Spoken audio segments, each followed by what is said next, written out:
I stuffed my camera equipment into the padded bag while Aiden stood in my apartment doorway, arms crossed like he was guarding the exit. He'd been at this for 20 minutes now, running through his mental checklist of everything that could go wrong.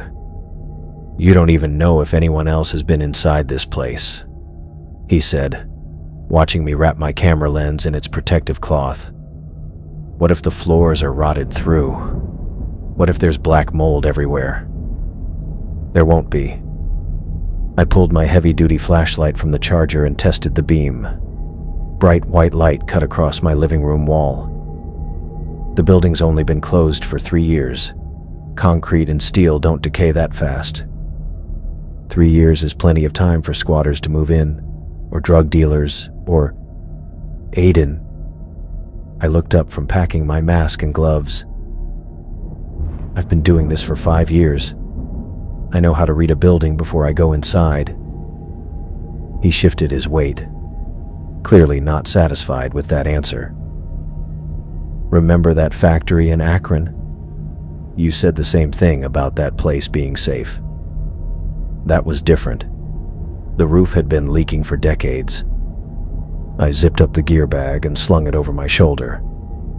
Riverside General is brick and concrete, solid construction from the 1960s. The forum posts I read said the exterior structure is in good shape. Aiden followed me to the kitchen where I grabbed 2 water bottles from the fridge. Forum posts from random internet strangers. Great source. Better than going in blind. I tucked the bottles into my backpack alongside spare batteries and my multi-tool. Besides, most of those guys know what they're talking about. Urban Explorer 99 posted some exterior shots last month.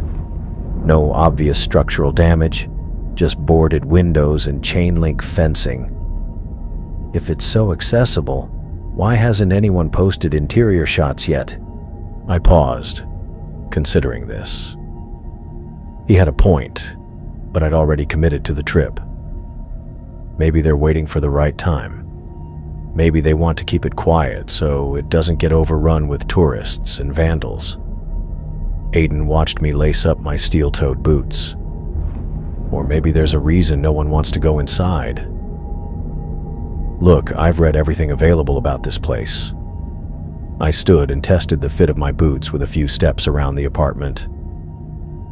Riverside General closed after a series of financial problems. They had some patient safety issues that made the local news, which scared away investors. The building's been sitting empty since then, waiting for a buyer. Patient safety issues, medical errors, wrong medications, equipment failures. Nothing that would make the building dangerous to explore. I pulled my protective mask from the gear bag and checked the filter, clean and properly sealed. The basement has the old lab equipment and radiology rooms. That's where the best photography opportunities will be. Aiden rubbed his forehead like I was giving him a headache. You're really going to crawl around in some abandoned basement by yourself? I won't be crawling. I'll be walking through empty rooms with a high-powered flashlight and professional safety gear. I held up the mask, N95 filter for dust and particles, steel-toed boots for protection, heavy gloves in case I need to move debris. What about your phone? What if you fall through a floor or get trapped? Cell service is usually terrible in these old buildings anyway. I grabbed my car keys from the counter. But fine. I'll text you every hour if it makes you feel better. It would, actually. I could see the genuine worry in his expression, which made me feel guilty for being so dismissive. Aiden had been my friend since college, and he'd watched me explore dozens of abandoned buildings over the years. His concern came from a good place, even if it was unnecessary. Listen, I said, softening my tone. I've mapped out the entire first floor from the architectural plans I found online. Main entrance is chained shut, but there's a loading dock on the east side where other explorers have gained access. I'll stick to the ground floor for the first visit, just to get a feel for the place. First visit? You're already planning to go back? If it's worth documenting, yeah. but I'll take it slow today. Just a few hours to photograph the lobby and main corridors. Aiden stepped aside as I headed for the door. Promise me you'll actually text every hour, not just when you remember to check your phone. I promise. I meant it when I said it, though I already knew cell service would probably be spotty at best. I'll be back before dark. And if I don't hear from you by 7, I'm calling the police. Deal. I locked the apartment behind me and headed downstairs to the parking garage. Aiden followed, still looking unhappy about the whole situation. "Why can't you just wait until next weekend?" he asked as I loaded my gear into the trunk. "I could come with you then." "Because next weekend some other explorer might post the first interior shots and spoil the discovery." I slammed the trunk shut. "Besides, you hate crawling through abandoned buildings. You spend the whole time worried about diseases and structural collapse." "Because those are legitimate concerns." "They are, but they're manageable with the right preparation and experience." I climbed into the driver's seat and rolled down the window. "I'll be fine, Aiden. I've done this dozens of times." He leaned against the car door. "Never solo in a place this isolated. Riverside General isn't in the middle of nowhere. It's right outside Cleveland, maybe 15 minutes from the nearest residential area." I started the engine. I researched the location thoroughly. There's a shopping center half a mile away and a gas station at the highway exit. "Text me when you get there." "I will. And when you go inside." Aiden. "And every hour after that until you're driving home." I put the car in reverse. "I get it. You want regular updates." He stepped back as I backed out of the parking space. "Be careful in there, James. Some of these old hospitals have weird layouts and hidden rooms. It's easy to get turned around." "I'll stick to the main corridors," I called through the window as I drove toward the garage exit. The afternoon sun was already starting to angle lower as I merged onto the highway. Rush hour traffic moved steadily northbound, and I found myself thinking about the hospital's history while I drove. The news articles I'd found online painted a picture of institutional decline, budget cuts leading to staff shortages, aging equipment causing treatment delays, and eventually a series of incidents that destroyed public confidence. The final straw had been a power failure that knocked out critical life support systems for nearly an hour. My phone buzzed with a text from Aiden. "Still think you should wait for backup." I didn't reply. The conversation was over, and I had an hour of driving ahead to mentally prepare for the exploration. I'd studied the building's floor plans until I could navigate them from memory, identified the most likely entry points, and researched the hospital's operational history to understand what I might find inside. The drive passed quickly as I ran through my mental checklist. Camera batteries charged, memory cards empty and ready, flashlight tested, safety gear packed and accessible. I'd learned to be methodical about preparation after a few early explorations where poor planning had cut trips short. Traffic thinned as I left the Cleveland metro area behind. The highway curved through a mix of suburban developments and empty fields, exactly the kind of area where a failed hospital might sit abandoned for years. I checked the GPS, 20 minutes to my destination. The afternoon shadows were getting longer, but I'd still have several hours of exploration time before I needed to worry about driving home in the dark. My phone buzzed again, but I ignored it. Aiden would keep sending concerned messages until I was safely home, which was both annoying and oddly comforting. He meant well, even if his caution sometimes felt excessive. The exit for Riverside General appeared ahead, marked by a cluster of chain restaurants and a truck stop. I took the ramp and followed my pre-planned route through several residential streets before turning onto the access road that led to the hospital complex. According to my research, the main building sat on 15 acres of what had once been manicured grounds, now probably overgrown with weeds and volunteer trees. I was about to document a piece of medical history that few people would ever see. The thought sent a familiar thrill of anticipation through me as I drove deeper into the empty countryside, leaving Aiden's worried texts behind. I pulled into the empty parking lot as the last good light of the day settled over the hospital's silhouette. The drive had taken longer than expected.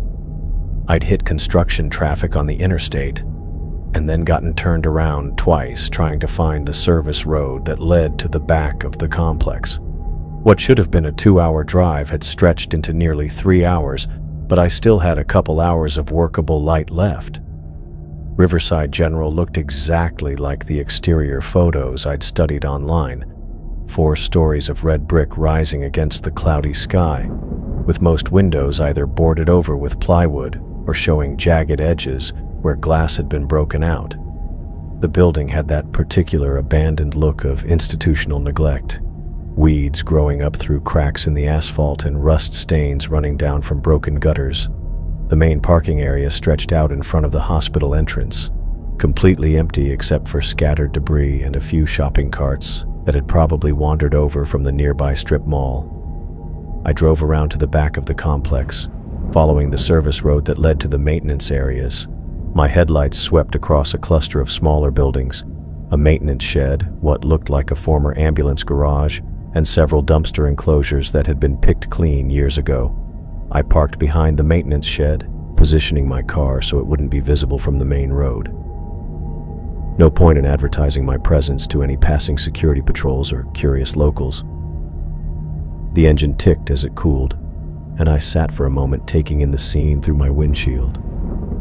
The hospital loomed against the cloudy sky, dark and silent. No lights anywhere in the building, which was exactly what I'd expected, but still felt slightly eerie. My phone showed 3 missed texts from Aiden, all variations on "be careful" and "text me when you get there." I typed back a quick message, "Arrived safe, going inside now." I grabbed my gear bag from the trunk and pulled on my protective equipment in the parking lot.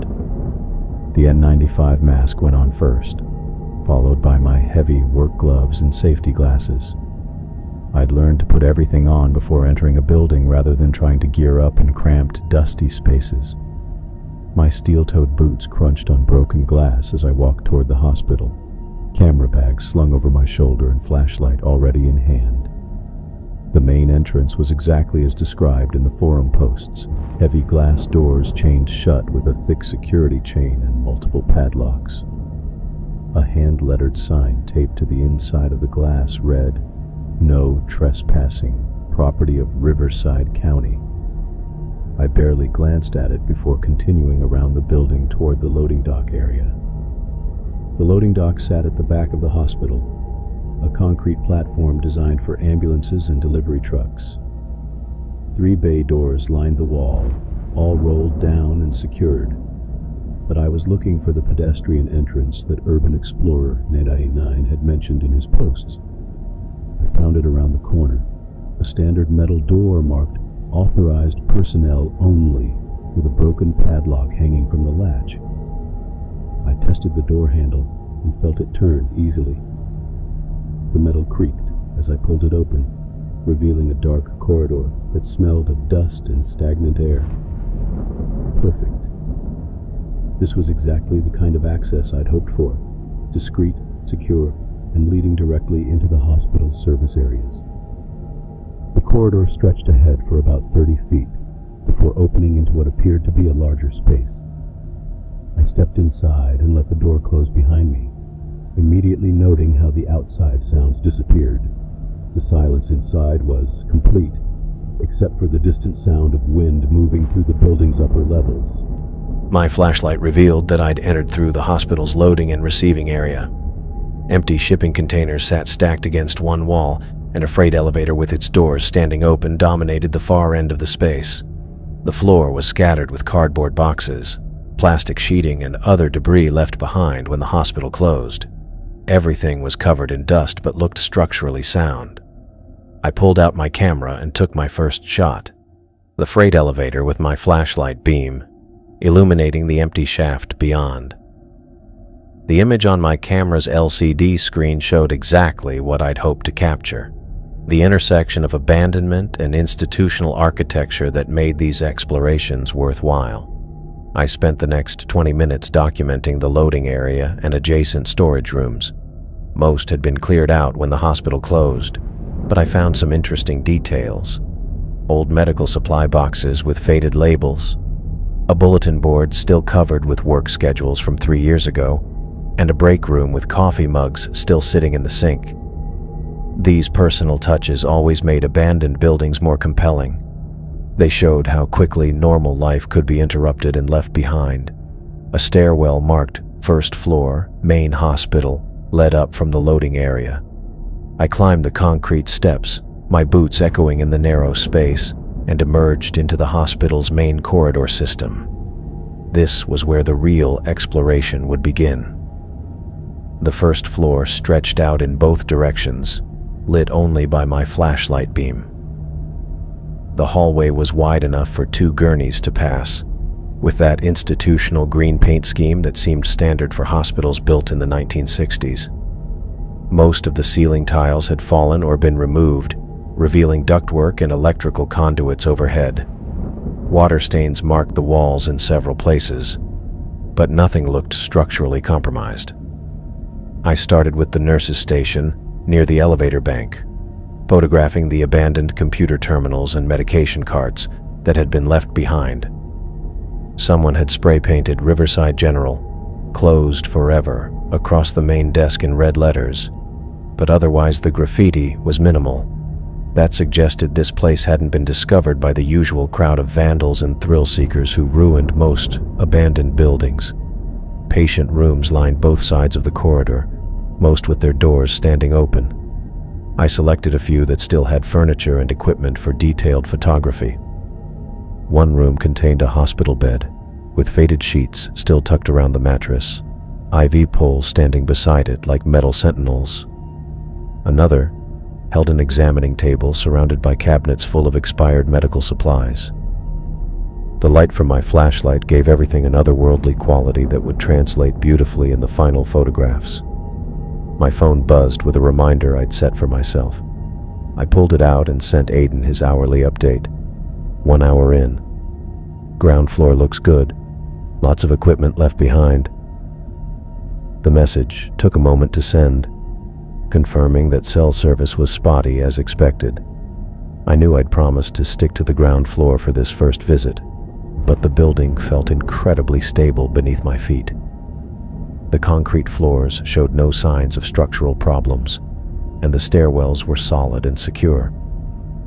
My earlier research had been accurate about the building's construction quality. This was institutional architecture built to last, not the cheap residential construction that deteriorated quickly after abandonment. As I worked methodically through the ground floor corridors and accessible rooms, I found myself drawn to explore further. The conditions were better than I'd expected, and everything I'd seen so far suggested the building was safe for additional exploration. Aiden's warnings echoed in my mind, but his concerns seemed overly cautious given what I was actually finding here. I made my way to the second floor, reasoning that a quick look wouldn't hurt. I found the main surgical suite, still equipped with operating tables and overhead lights that looked like mechanical spiders frozen in time. The scrub rooms had sinks with foot pedals and dispensers for surgical soap that had long since hardened into useless chunks.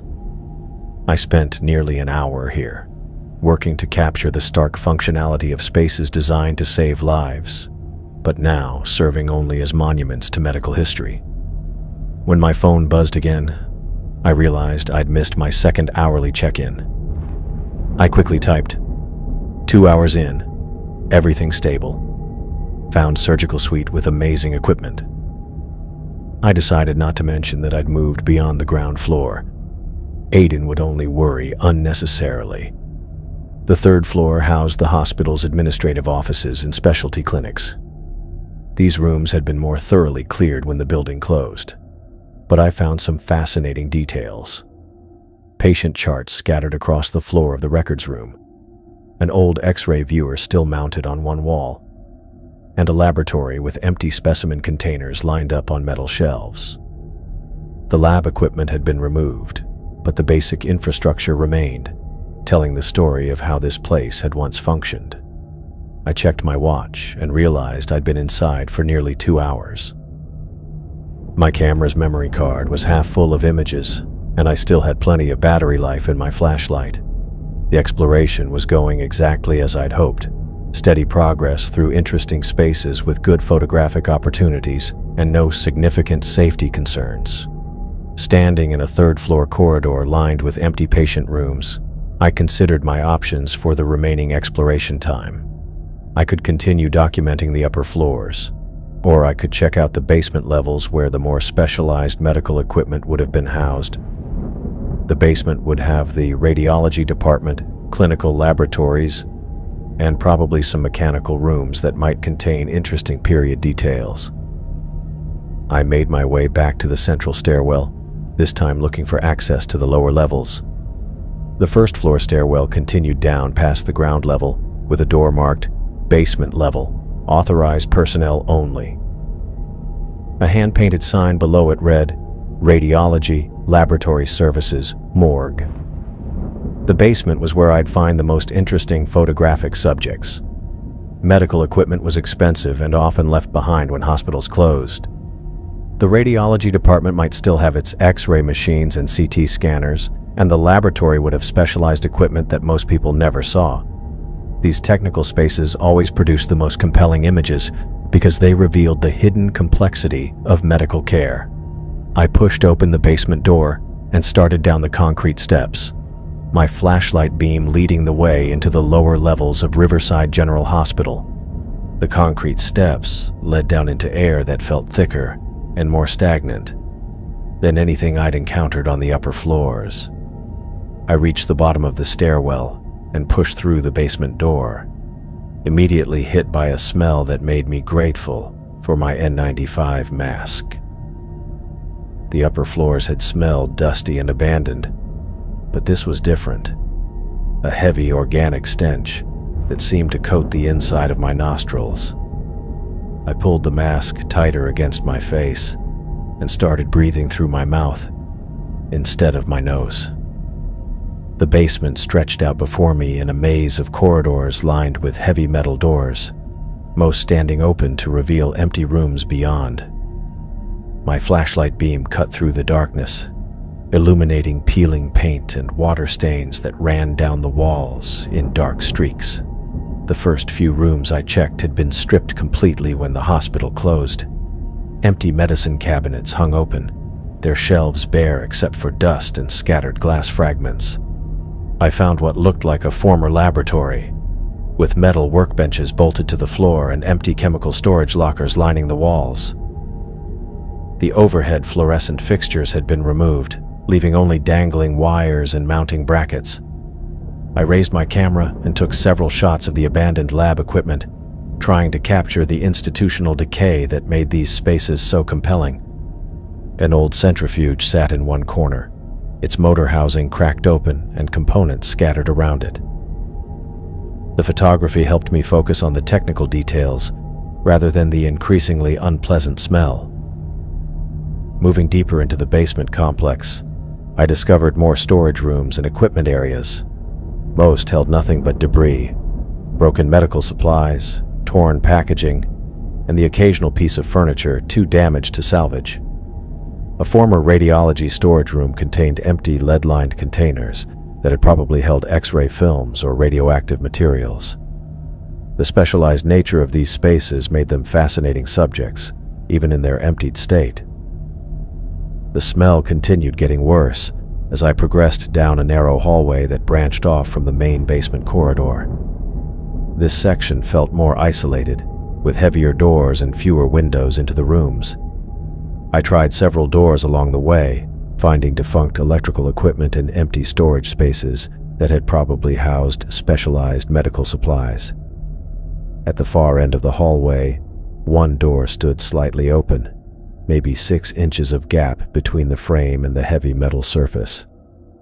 The stench coming from that room was so intense, it made my eyes water through my safety glasses. I paused outside the doorway, fighting the urge to gag as the putrid air seemed to penetrate even my protective gear. Every instinct I had developed through 5 years of urban exploration told me to turn around and leave this section of the basement. The smell was unlike anything I'd encountered in abandoned buildings, not just decay or mold, but something actively rotten and organic that triggered an immediate physical revulsion. But curiosity had always been my weakness in these situations. I'd spent years documenting the hidden spaces that most people would never see. And whatever was behind that door represented exactly the kind of discovery that made these explorations worthwhile. I approached the gap in the doorway and used my flashlight to peer inside. The beam revealed a sight that made my stomach lurch immediately. The entire floor was covered in what appeared to be rotting organic matter. Chunks of decomposing tissue scattered throughout the room like some kind of gruesome carpet. Dark stains covered the concrete, and the walls showed splatter patterns that suggested whatever had happened here involved significant quantities of biological material. The smell became so overwhelming that I gagged involuntarily, stumbling backward from the doorway as my body tried to reject what my eyes were seeing. My camera hung forgotten around my neck as I fought the urge to vomit. One hand pressed against my mask as if that could somehow block out the putrid air that seemed to seep through every layer of protection I wore. Even breathing through my mouth, the taste of decay filled my throat and made my stomach churn. I backed away from the open door, desperate to put distance between myself and whatever nightmare that room contained. I stumbled backward from that nightmare room, one hand pressed against my mask, as waves of nausea rolled through me. The sight of all that rotting organic matter scattered across the floor kept replaying in my mind, and the stench seemed to follow me, even as I moved away from the doorway. I needed to get out of this basement section immediately. My flashlight beam swept across the hallway as I turned to retrace my steps, and that's when I heard it. "James." The voice came from somewhere behind me in the darkness, and every muscle in my body went rigid. It sounded like Aiden, the same pitch, the same familiar cadence I'd heard thousands of times over the years. But something was fundamentally wrong with it. The tone was too hollow, like someone had recorded Aiden's voice and played it back through a broken speaker system. I spun around, my flashlight beam cutting through the empty hallway. The concrete walls reflected the light back at me, revealing nothing but the same abandoned corridor I'd walked through minutes earlier. Empty doorways gaped like open mouths, and the metal fixtures overhead cast strange shadows that seemed to shift as my light moved across them. "James, why did you leave me?" The voice came again, closer this time, and ice water seemed to replace all the blood in my veins. It was definitely mimicking Aiden's voice, but the words carried an artificial quality that made my skin crawl. Like someone had analyzed recordings of human speech and was attempting to recreate it without understanding how vocal cords actually worked. My rational mind scrambled for explanations.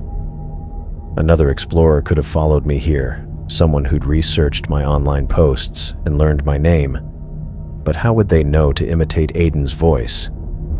And why would anyone go to such elaborate lengths to mess with me in a place like this? The realization hit me like a physical blow.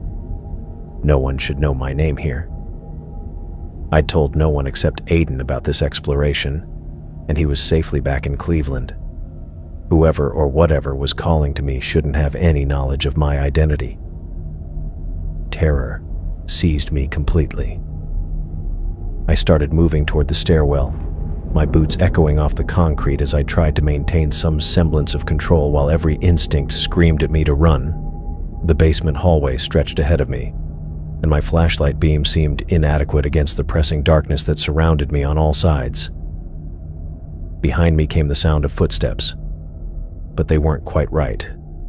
The rhythm was off, too measured and precise, like something mimicking the cadence of human movement without understanding the natural variations that came from balance and momentum. Each step struck the concrete with identical force and timing, creating an artificial pattern that no real person would produce. "James, come back." The voice pleaded with me now, and the words seemed to dissolve into whispers that I couldn't quite understand. The whispers made my skin crawl in ways I couldn't explain, carrying sounds that felt like they were designed to bypass rational thought and trigger some primal fear response buried deep in my brain. I abandoned any pretense of calm exploration and ran. My heavy boots pounded against the concrete floor as I sprinted toward the stairwell, my camera bag bouncing against my hip and my flashlight beam swinging wildly with each stride. The basement corridor seemed to stretch longer than I remembered, and the stairwell door appeared to recede as I approached it. The sound of pursuit continued behind me, those wrong footsteps maintaining their unnatural rhythm as they followed. I could hear them gaining ground, but I didn't dare turn around to look.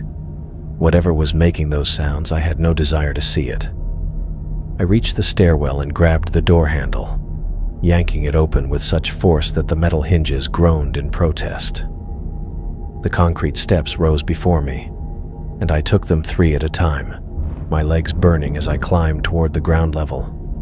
My breathing came in ragged gasps that fogged my safety glasses, and the weight of my equipment felt like it was trying to drag me back down into that basement. The voice called after me one more time, but the words were lost in the echo of my footsteps against the stairwell walls. I burst through the ground floor door and sprinted through the main hospital corridor, past the nurses' station and abandoned patient rooms that had seemed so interesting just minutes earlier. Now they felt like obstacles between me and safety. I reached the loading dock area and shoved through the metal door that led outside. Cool night air hit my face like a physical relief, and I ripped off my safety glasses to get a clearer view of my surroundings. The parking lot was exactly as I'd left it, empty and quiet, with my car sitting behind the maintenance shed like a beacon of normalcy. My hands shook as I fumbled for my keys, and I dropped them twice before managing to unlock the car door. The interior light came on, and the familiar smell of my car's upholstery seemed like the most comforting thing in the world. I threw my equipment bag into the passenger seat and slammed the door behind me. The engine turned over on the first try, and I'd never been more grateful for reliable machinery. I shifted into reverse and gunned the accelerator, my tires squealing against the asphalt as I backed away from the hospital. Gravel scattered as I spun the wheel and pointed the car toward the service road that would take me back to the main highway. In my rearview mirror, Riverside General Hospital remained dark and silent. No lights appeared in any windows. No figures emerged from the loading dock area. The building looked exactly as abandoned as it had when I'd arrived. But I knew something was fundamentally wrong with that place. Something that had no business existing in the rational world. I thought I understood. I drove faster than necessary through the empty countryside, putting distance between myself and whatever had called my name in that basement. The voice continued playing in my memory. That hollow imitation of Aiden's familiar tone twisted into something that violated every assumption I had about how reality worked. Miles passed before my hand stopped shaking on the steering wheel, but the memory of that voice refused to fade. Even with the hospital far behind me and the safety of the highway stretching ahead, I couldn't escape the certainty that something in that basement had known exactly who I was. The highway stretched endlessly ahead of me, but my hands wouldn't stop shaking on the steering wheel. Every few miles I caught myself gripping too tight, knuckles white against the black plastic, and I'd force myself to relax, only to find my fingers trembling again moments later. The rational part of my mind kept trying to categorize what had happened, to file it away under some explanation that made sense. Maybe Riverside General had been used for something illegal after it closed. Body disposal, black market organ harvesting, underground medical experiments. Any of those would explain the rotting organic matter scattered across that basement room floor. People involved in activities like that might monitor urban exploration forums, tracking who planned to visit which locations. They could have researched my posts, learned my name, even discovered details about my friends. I took the exit toward my neighborhood, muscle memory guiding the car while my mind continued working through possibilities. Another explorer could have followed me to the hospital, someone with a sick sense of humor who thought it would be funny to mess with me in that basement.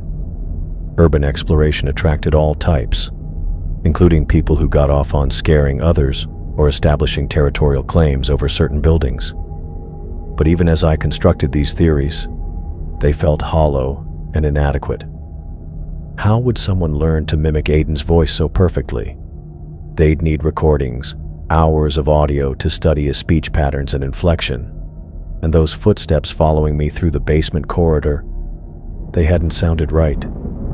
Too measured, too precise, lacking the natural variations that came from human balance and momentum. I pulled into my apartment complex parking lot and sat in the car for several minutes, engine ticking as it cooled. The familiar surroundings should have been comforting, but I found myself scanning the shadows between parked cars and checking my rearview mirror repeatedly. The voice from the basement kept replaying in my memory, that hollow imitation of Aiden asking why I'd left him. Inside my apartment, I dumped my equipment bag by the door and went straight to the bathroom. The smell from that basement room seemed to cling to everything: my clothes, my hair, even the inside of my nostrils. I stripped off my exploration gear and shoved it all into the laundry hamper, then stepped into the hottest shower I could tolerate. The water scalded my skin, but scrubbing with soap and shampoo didn't seem to eliminate the putrid stench that had saturated my memory.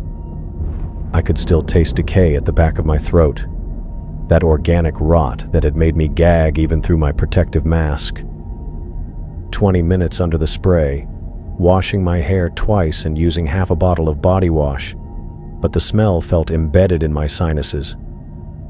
I dried off and pulled on clean clothes, then found myself pacing the living room while my mind continued wrestling with what I'd experienced. The logical explanations I'd constructed during the drive felt increasingly absurd when examined closely.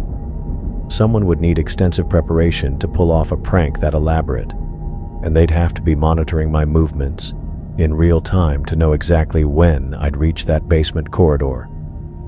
The alternative explanations were worse. They led to places my rational mind refused to go, concepts that violated everything I understood about how the world worked. 5 years of urban exploration had never prepared me for anything like what happened in that basement. I picked up my phone to call Aiden, then hesitated with my finger over his contact information. What exactly would I tell him?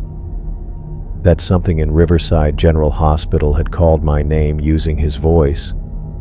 That I'd found a room full of decomposing organic matter and heard footsteps that didn't sound human?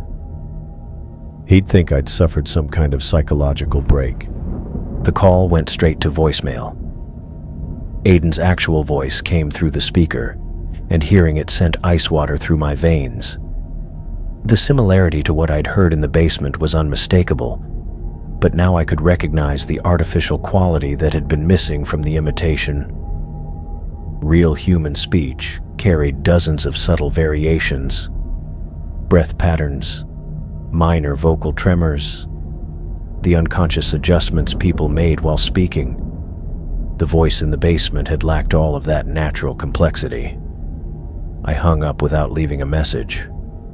Maybe it was better that Aiden hadn't answered. How could I possibly explain what had happened without sounding completely unhinged? The experience felt increasingly surreal as time passed, like something that might have been a stress-induced hallucination rather than objective reality. Back in the bathroom, I brushed my teeth 3 times and used mouthwash, trying to eliminate the taste of decay that lingered in my throat. The second shower didn't help either. Whatever I'd breathed in down in that basement seemed to have penetrated deeper than soap and water could reach. My camera bag sat by the front door where I'd dropped it, and I considered downloading the photos to see what I'd captured during the exploration. The images from the upper floors had been promising. The abandoned surgical suite, the empty patient rooms, all the institutional decay that made these locations so compelling to document. But I couldn't bring myself to plug in the camera. The thought of seeing pictures from that basement, even the earlier shots from before I'd found the nightmare room, made my stomach churn. Instead, I pulled out the memory card and formatted it without looking at any of the images. Every photo from Riverside General Hospital disappeared into digital oblivion. The deletion felt like a small victory against whatever I'd encountered in that place.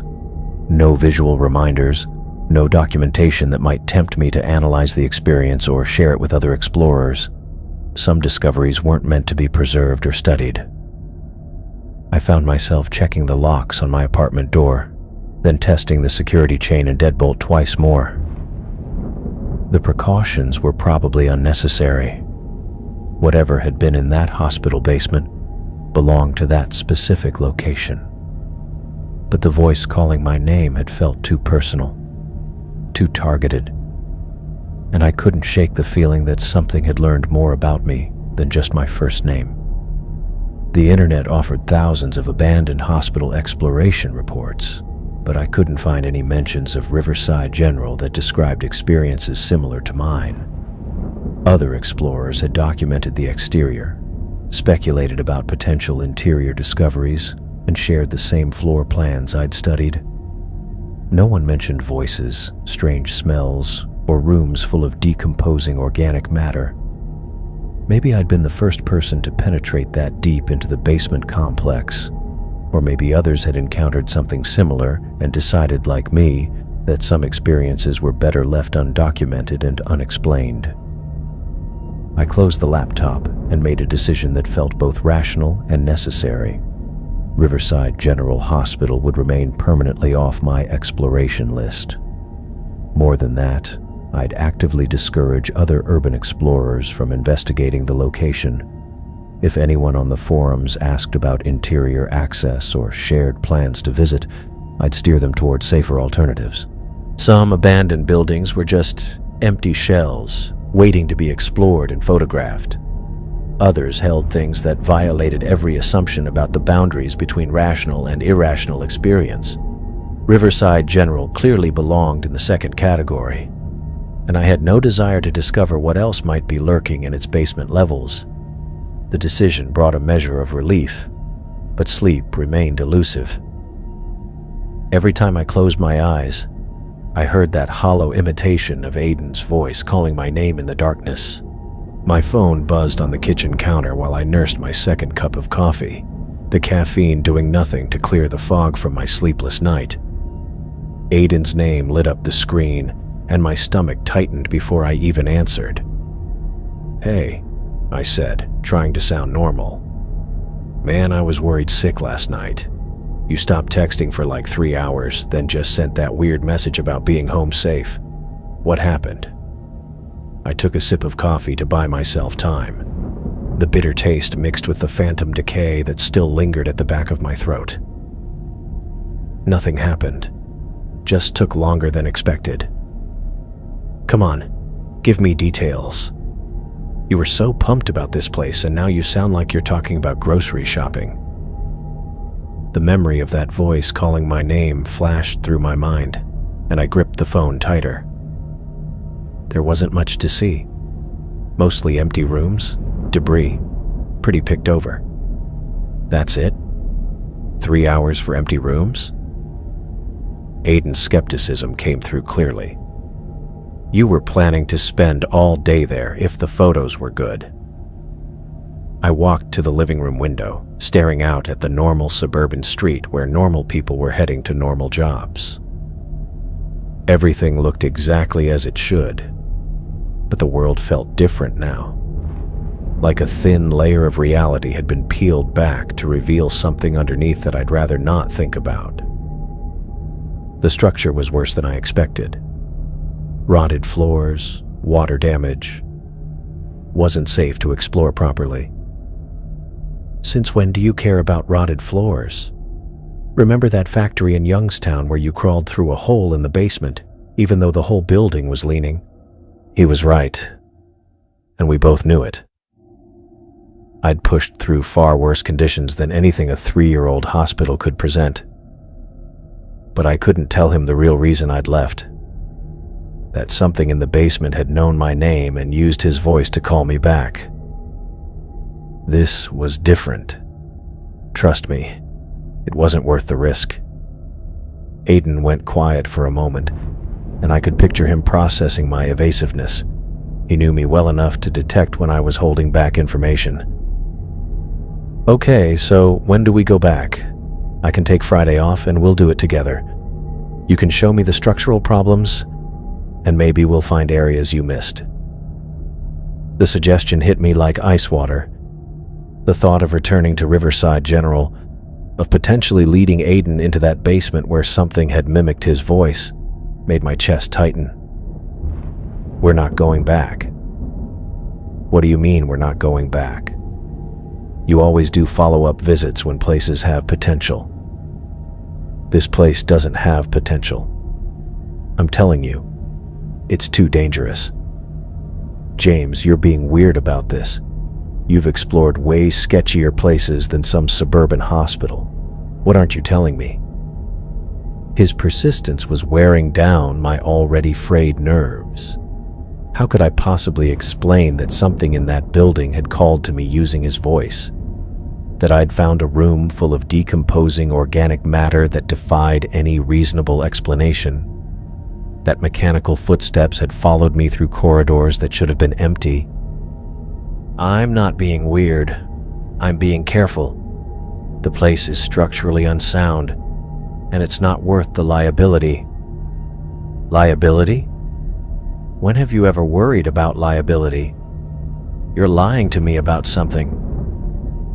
The accusation stung because it was completely accurate. I was lying, omitting, deflecting, anything to avoid telling him what had really happened in that basement. I'm not lying. I went there. I looked around. It was boring and dangerous. End of story. Bullshit.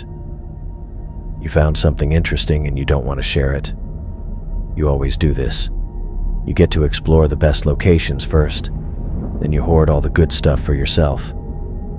His frustration was building, and I could hear the hurt underneath it. We'd been friends for years, and I'd never deliberately excluded him from discoveries before. But this wasn't about hoarding photographic opportunities or claiming credit for finding hidden spaces. Aiden, listen to me carefully. Riverside General Hospital is off limits, permanently. We are never going there. Not together, not separately, not ever. The finality in my voice must have surprised him because he went quiet for several seconds. What the hell happened there, James? Nothing happened. I explored it, documented what little was worth seeing, and determined it's too hazardous for future visits. That's the end of the discussion. This is insane. You're acting like you witnessed a murder or something. It's an abandoned hospital, not a crime scene. The irony of his words twisted in my gut. A crime scene might have been easier to explain than what I'd actually encountered. Blood and violence followed logical patterns, even when they were horrific. Human evil, no matter how extreme, still operated within the boundaries of rational explanation. I'm done talking about this. Fine. But you're being a complete ass about it. And you're lying about something. I know you well enough to know when you're hiding things. He hung up before I could respond, leaving me staring at my phone's blank screen. The conversation had gone exactly as badly as I'd expected, maybe worse. Aiden's anger was justified. From his perspective, I was being secretive and unreasonable about something that should have been straightforward. But there was no way to make him understand without sounding completely unhinged. How could I tell my best friend that an abandoned hospital had somehow learned our names and used supernatural means to torment me? That I'd heard his voice calling to me from empty corridors where no human should have been? Over the next few days, I found myself researching Riverside General more thoroughly than I ever had before an exploration. Not planning a return visit, that was permanently off the table, but trying to understand what I might have encountered in that basement. The hospital's operational history contained more disturbing details than the basic closure narrative I'd initially researched. Patient advocacy groups had filed multiple complaints about experimental procedures being conducted without proper consent or oversight. Several families had accused the hospital of losing patients during transfers or medical procedures, though no formal charges had ever been filed. A lawsuit from 2018 alleged that Riverside General had participated in unauthorized clinical trials, using patients with limited family connections as test subjects for pharmaceutical research. The case had been settled out of court, with the hospital agreeing to cease all experimental programs and establish better patient tracking systems. More unsettling were the scattered reports of patients who had disappeared entirely from hospital records. Not deaths that were improperly documented, but people who had been admitted and then seemed to vanish from all official paperwork. The hospital claimed these were clerical errors or cases where patients had been transferred to other facilities without proper record keeping. None of this information provided rational explanations for voices that called names in empty buildings or rooms full of decomposing organic matter. But it painted a picture of an institution that had operated outside normal medical and ethical boundaries for years before its closure. The research reinforced my decision to never speak about what I'd experienced in that basement. Some places accumulated darkness that extended beyond their physical abandonment. Riverside General had been conducting questionable activities while it was operational, and apparently something had remained behind when the staff and equipment were removed. I returned to exploring safer locations over the following weeks. A closed shopping mall in Akron, an empty office building downtown, a defunct auto plant that had been sitting vacant for 2 decades. Normal urban exploration, with predictable discoveries and rational explanations for everything I encountered. But I never forgot the lesson learned at Riverside General Hospital. Even experienced explorers could encounter things that operated outside the boundaries of reasonable explanation. Sometimes the most important skill wasn't knowing how to navigate abandoned buildings safely. It was knowing when to leave and never return. The voice calling my name in Aiden's hollow imitation would remain with me permanently. A reminder that some mysteries were better left unsolved, and some places were meant to stay abandoned.